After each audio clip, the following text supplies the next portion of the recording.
Hey everybody, welcome to my first podcast of the semester.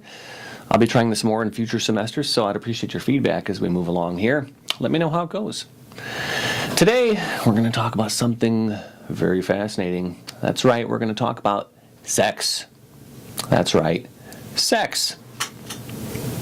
Today, I'm talking about a program called Beyond Existing Boundaries, as I like to call it.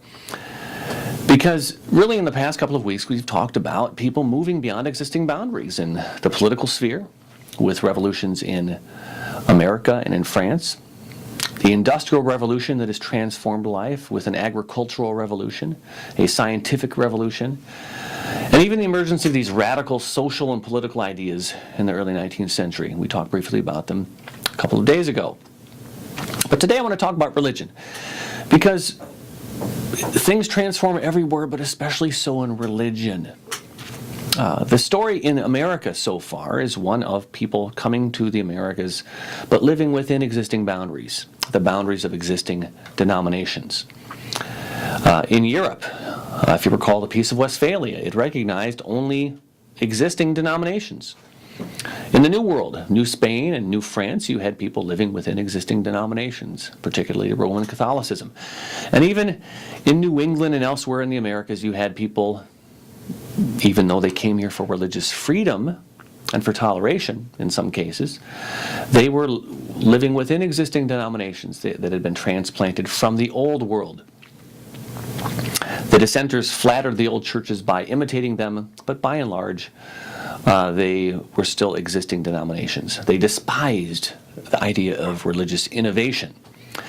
Only the Founding Fathers pushed beyond existing boundaries with their political ideology of the Enlightenment. And then suddenly, when we get to the early 19th century, it all explodes. An explosion, a proliferation of religious ideologies. We don't know if it has something to do with all the new immigrants, the new political impulses of citizens, or the fact that you've got an American landscape where people can try out things in very remote places. The new century presented challenges that a lot of visionaries believed that their old churches just weren't up to meeting. And while the visions contradicted one another, they did have some things in common. Among them was, first of all, the fact that most of them ignored or despised existing churches. They were also dismissed by existing churches as heretics, pagans, atheists, or just downright lunatics. Some of them were communitarian, some of them were radically individualistic, and some of them made the country itself into a church. But what they had in common was a sense that they were groundbreakers, that they were all pushing beyond existing boundaries. So between the Revolutionary and Civil Wars, you had this generation of uncompromising dreamers. Many of them were utopians and many of them were millennialists. Now, millennialism is a belief held by some Christian denominations. It's associated today with evangelicalism, that there will be a golden age or a paradise on earth where Christ will reign before the final judgment. This belief comes to us primarily from the book of Revelation chapter 20. These are people who had their vision set forward to a perfect future. They denounced what was wrong with America, even if they had to tear at the fabric of America, even if they had to remake the family or tear apart the church or destroy the economy. America was a land where they lured people because they were sure that these new communities could be a perfect place to found these new kingdoms. Now, millions of Americans lived within range of one or another of these interesting conclaves, and most Americans took note of them. They tended to dominate the newspaper, the tabloids at the time. We talked about Robert Owen, that Scottish industrialist who founded New Harmony, Indiana, that utopian socialist experiment that lasted about 2.5 years. There were many others. In Massachusetts, you had Brook Farm, you had the Fruit Lands, filled with transcendentalists. In the 1840s, Albert Brisbane came from France to the United States. He founded, he had an ideology called Fourierism, where he set up 40 phalanxes across the country. Eric Jansen, this eccentric religious leader from Sweden, founded Bishop Hill in Illinois. He helped the colony prosper briefly until, like many of them, sexual scandal wound up destroying it, and he was actually assassinated by one of his own members. From Germany, you had true inspirationists. They founded the Amana colony in Iowa. Now, in most of these cases, nothing survives except for the name.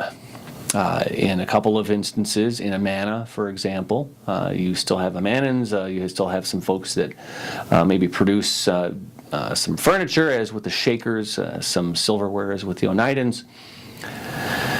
Almost all of the original leaders of these movements believed the world around them was chaotic, disordered, and too complex. This was the age of industrialization. And so their communities were founded on the belief that new social arrangements would end corruption, that we needed these sort of simpler, less complex, more primitive ways of organizing life. The message of simplicity was powerful. Let's take a look at the Shaker song that captures that spirit. "'Tis the gift to be simple, 'tis the gift to be free, 'tis the gift to come down where we ought to be." The Shaker movement is a great example of this simplicity. They lasted for over 200 years, even though they didn't believe in childbearing and they didn't convert enough members to really sustain themselves. But early on, they drew quite a crowd. And of course, despite their failures, many Americans still really love sitting in their furniture. What many people do not know about the Shakers is that their founder, Mother Ann Lee, built this elaborate theology to support a very simple vision. She said that God created both male and female, and God was both male and female, since man was created in God's image. Jesus was the male Messiah, and now here was her, Mother Ann Lee, the second Messiah, the female version of the Messiah. And with her, now here, men and women can be equals again. She said, Jesus told us that, quote, "In resurrection, they neither marry, nor are they given in marriage, but are as the angels of God in heaven." And so, since the resurrection age is here, she said, so her followers were not allowed to have sexual relations. Now, that turned out, of course, to be a lot harder to do than she had realized. You see, Mother Ann Lee had been the product herself of a rather failed marriage.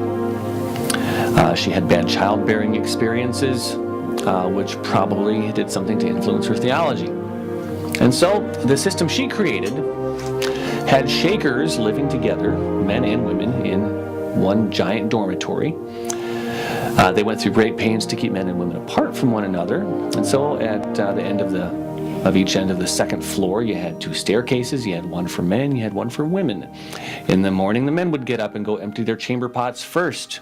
Women had to keep their doors closed because they didn't want to see those male chamber pots. And then the women would get their turn at the second trump. During dancing and during other things, they would also keep men and women separate. Men and women separate during worship. Men and women could sit and talk to one another if the third party was present, but only then. Very severe practices, but they still drew a lot of people. 6,000 people between 1830 and 1850.